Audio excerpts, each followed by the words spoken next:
Hello everyone, मैं पल्लवी एक बार फिर से आप सारे लोगों का स्वागत करती हूँ आपके अपने यूट्यूब चैनल एस्पिरेंट्स लाइव पे। आज की जो क्लास है वो है स्टैटिक्स जीके की क्लास, जिसमें मैं आपको 10 ऐसे क्वेश्चन करवाने वाली हूँ जो आपके आने वाले एग्जाम के लिए इम्पोर्टेंट है। तो चलिए स्टार्ट करते हैं आज के पहले क्वेश्चन से और देखते हैं कि हमारा पहला सवाल क्या कह रहा है। हमारा पहला सवाल है कि राष्ट्रकूट और चोल राजवंशों के दौरान कुछ महत्वपूर्ण प्रशासनिक पद आनुवांशिक बन गए थे। नगर श्रेष्ठी पद का क्या अर्थ था? ऑप्शन है आपका व्यापारियों के काफिले का नेता, शहर का व्यापारी, महत्वपूर्ण मंत्री या फिर मुख्य न्याय अधिकारी। तो इसका राइट आंसर है ऑप्शन बी, व्यापारियों के काफिले का नेता। अगला सवाल है हमारा कि निम्नलिखित में से कौन सा शहर कावेरी डेल्टा में शासक विजयालय द्वारा बनवाया गया था? शासक जो था वहां का वो विजयालय था, उसके द्वारा कौन सा डेल्टा था, कावेरी डेल्टा, वो कौन से शहर में बनवाया गया था? ऑप्शन है आपका तिरुचिरापल्ली, तिरुपुर, मदुरई, तंजाउर। इसका राइट आंसर है ऑप्शन डी, तंजाउर। तंजाउर जो है वो तमिलनाडु के 7वें सबसे बड़े शहर में आता है। तमिलनाडु के 7वां सबसे बड़ा जो शहर है उसमें कौन सा आता है? तंजाउर। अगला सवाल है हमारा कि राजा हर्षवर्धन अपने भाई की मृत्यु के बाद थानेश्वर तथा कन्नौज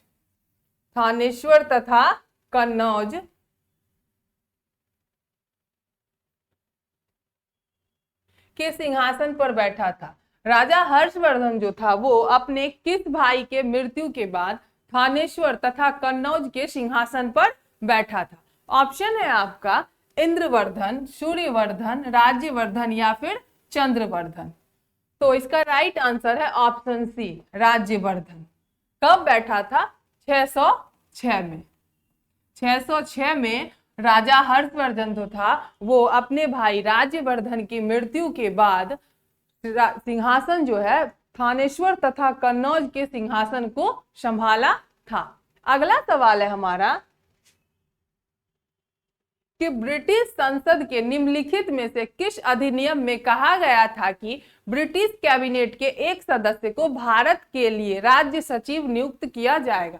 ब्रिटिश कैबिनेट का जो एक सदस्य था उसको किस अधिनियम के द्वारा कहा गया था कि भारत के लिए राज्य सचिव नियुक्त किया जाएगा? ऑप्शन है आपका भारतीय परिषद अधिनियम 1861, भारत सरकार अधिनियम 1858, रेगुलेटिंग एक्ट 1773 या फिर चार्टर अधिनियम 1853। तो इसका राइट आंसर है ऑप्शन बी, भारत सरकार अधिनियम 1858।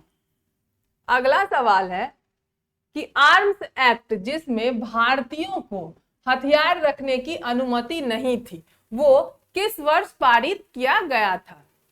ऑप्शन है आपका 1878, 1925, 1920 या फिर 1855। तो इसका राइट आंसर है ऑप्शन ए, 1878। 1878 जो है इसमें पारित किया गया था एक ऐसा कानून कि आर्म्स मतलब गन वगैरह सब जो है वो कोई भी भारतीय नहीं रख सकते हैं। अगला सवाल है आपका मुगल काल के दौरान गुजरात में पश्चिमी व्यापारिक केंद्र कहाँ था? जब मुगल काल चल रहा था तो गुजरात में जो पश्चिमी व्यापारिक केंद्र था वो कहाँ पे था? ऑप्शन है आपका नवसारी, नर्मदा, पोरबंदर और सूरत।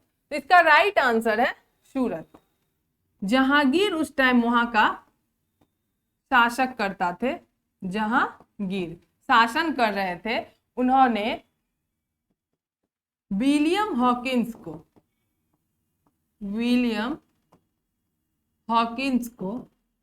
1613 में, कब? 1613 में सूरत में एक फैक्ट्री लगाने की अनुमति दे दी थी। कौन दिया था 1613 में एक फैक्ट्री लगाने की अनुमति? तो जहांगीर।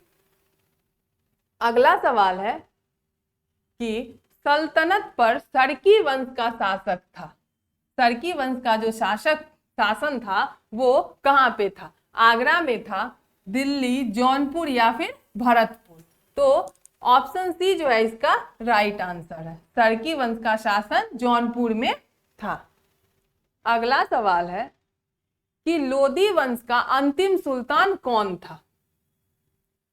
लोदी वंश जो है वो 1451 से 1526 तक लोदी वंश का शासन काल था। इसका अंतिम सुल्तान कौन था? ऑप्शन है आपका ख्रिज खान, सिकंदर लोदी, इब्राहिम लोदी या फिर बहलोल लोदी। इसका राइट आंसर है ऑप्शन सी, इब्राहिम लोदी।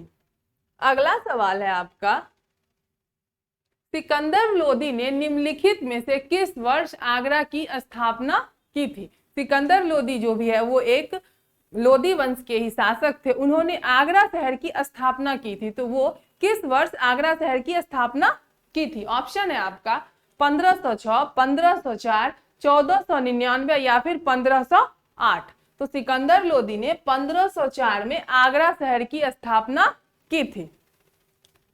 अगला सवाल और आज का लास्ट क्वेश्चन है कि सैयद वंश की स्थापना किसने की थी? ऑप्शन है आपका निजाम शाह, मोहम्मद बिन फरीद, ख्रिज खान, बहलूल खान। तो सैयद वंश की स्थापना ख्रिज खान ने की थी। आप लोग को सेशन अच्छी लगे तो चैनल को सब्सक्राइब करें, कमेंट्स करें। Thank you.